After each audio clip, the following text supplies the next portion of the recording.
Results from the South African Investor Confidence Index have revealed that investors are expressing ongoing optimism about South Africa's equity market. The report is a monthly survey conducted by the Institute of Behavioural Finance among institutional investors and also financial advisors. Joining us now to talk about the latest is Gerda van der Linde, who's Executive Director of the Institute of Behavioural Finance. Thanks for your time.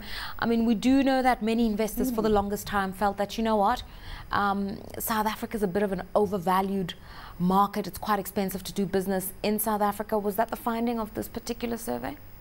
Yes, what we've seen, and we do 4 different indexes. We look at the 1-year confidence index, and we've got a buy and dips confidence index, and I'll explain that later. We've got a valuation confidence index and a crash confidence index. Yeah. So for the past 2 years, we've seen on valuation and 1-year return index that people were quite pessimistic, if I can put it lightly. But what we've seen, especially, and that is quite, it's good news for us, since February this year, we've seen that on the valuation side, that the participants, and I must explain to you the participants as well, we've got 2 groups of participants, the one being the institutional investors, which is analysts, economists, fund managers, and the other being financial planners, which is closer to the man in the street, giving them advice. And both of those groups has been quite pessimistic. Always financial planners a little bit more optimistic, because, you know, when you need to work with people, you can't just say gloom and doom. But what happens with the valuation confidence index is that since February this year, we've seen an improvement where most of the participants felt for the past 2 years that the shares, if you're looking at the shares at the stock exchange, Johannesburg Stock Exchange, that it's been expensive. For the first time, they see value coming back. So we only now have, from the institutional participants, 19% seeing the market as being expensive, and the rest see fair value in the market. So if you know what you're doing, you can actually buy good shares. You've used the word pessimistic quite a lot right now. What's fueling that pessimism, do you think? I think in the past, the volatility is also an issue, because if you look at the market since, I think, November last year, we've seen a market past the 30,400 mark. But since then, we've touched close to about 32,800 and then lose another 1,000 or 2,000 points just to make it up in the next 2 or 3 weeks, and then coming back. So there's a lot of volatility, and volatility brings fear into the market. So people don't know what to expect and what's going to happen next.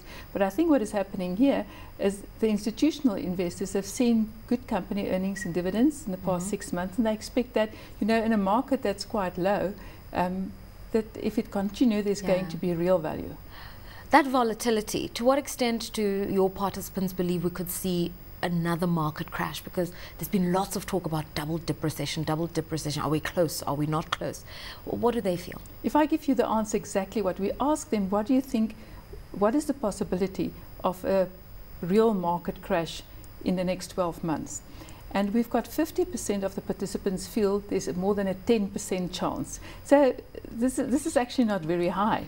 So I think what they expect is to see more volatility, but not really a market crash. Although if you look at the average expectation, we've been on 15% and they're on 17%. So it's creeping higher, but, you know, I don't think it's a real fear factor at the moment for those people that know the markets.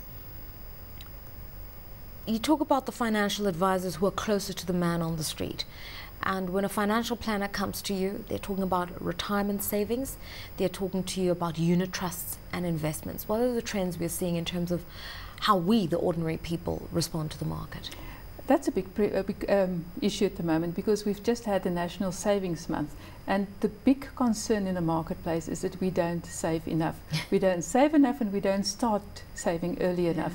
And I think the volatility in the market is one of the reasons why people don't save enough, because you're waiting for better news. You're waiting for more certainty, and the longer you wait, the longer that you don't save, and the less you have saved for retirement. So what we recommend to people is to speak to a financial planner, a qualified financial planner registered with the Financial Services Board. That's very important. And then to follow his advice, because he should actually look at your goals, your preferences, your risk tolerances, and recommend a diversified portfolio with equities in it, and then to follow the rules and to do what they say. Because if you stay out of the market waiting for a better day to buy, then you might just lose all the opportunities. And if you look at the long term, and don't focus on the short term, because volatility tended to let us focus on what just happened and what we think is going to happen in 1, 2, 3 months. And savings and retirement savings is a long-term view. So if you look at the long-term, equities is always in the long term given us the best results, so it should be in your portfolio. Was anything said about the need for greater financial literacy and education in the market? Because, I mean, you know, even if I'm sitting with a financial planner helping me, I need to be a little bit informed, and I often find that sometimes we're just overwhelmed by how much information is out there. I think that's a big problem as well. And, you know, there's also a problem with what is savings, because I've just spent this morning at the University of South Africa where we debated that people's got different views on exactly what constitutes the word saving.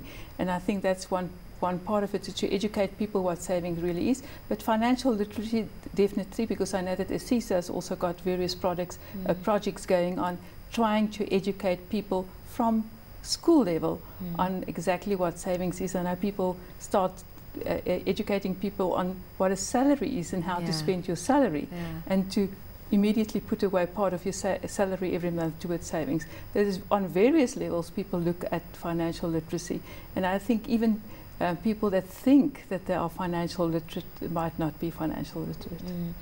Variables also that you looked at in terms of this investor confidence, you only looked at the stock market, or are there other factors you looked at in terms of where South Africa's at as a country politically as well, maybe in terms of where it fares in the international financial system, because a lot of those international factors are what's also driving local market participation? We only look at the Johannesburg Stock Exchange, that's the questions, but being the Institute of Behavioural Finance, we look at the behavioural issues on finance. So we tend to focus on how people think and how they feel about the money decisions they make, and how they feel about money. So this is we're on the softer side of the financial spectrum, and work with people's with their feelings and how they think. I love money. I'm declaring it. Nothing but I don't know that. anything about money. I'm also declaring that. Thanks so much for your time there, Gerda van der Linde, who's Executive Director of the Institute for Behavioural Finance.